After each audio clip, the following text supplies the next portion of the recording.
to me about Scalped. Ooh. Scalped is it was a 60-issue series written by Jason Aaron and illustrated by R.M. Guéra, and it all takes place on this little reservation. It's a Native American reservation.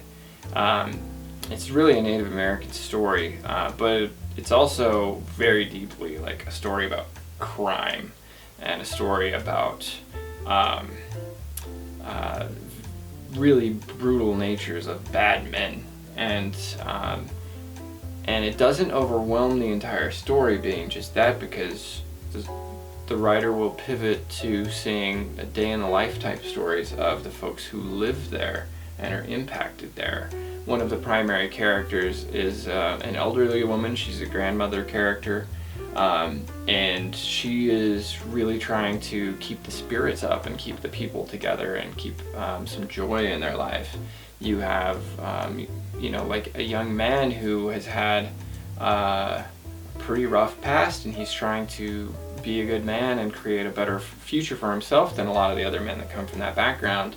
And that life is always trying to pull him in because he's just at the right age to get sucked into the proclivities of some of the darker aspects of the criminal life that happens within the story. Certainly as it's a noir story, and a lot of it focuses on the casino. And I just remember, one of my favorite characters is the owner of the casino.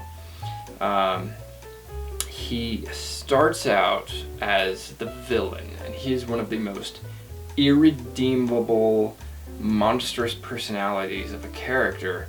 And we're meeting this young man who's coming in as a protagonist, and he's a pretty threatening young man, but you just feel that he has this righteous anger, and he's going to change this place, and he's coming back after a life away.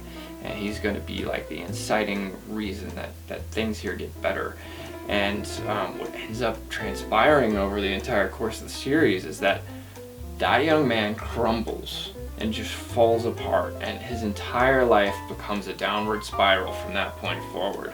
Whereas the owner of the casino, he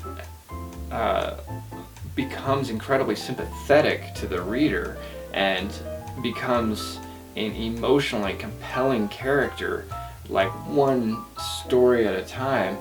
And by the end of it, like, you just want him to get anything that he wants. You want his goals to come through. You want his vision of the future for his people to come through. He is a true leader who is a spiritual leader and a moral backbone of his community, and you really hope that things are going to change along the way, that he would like to see it done.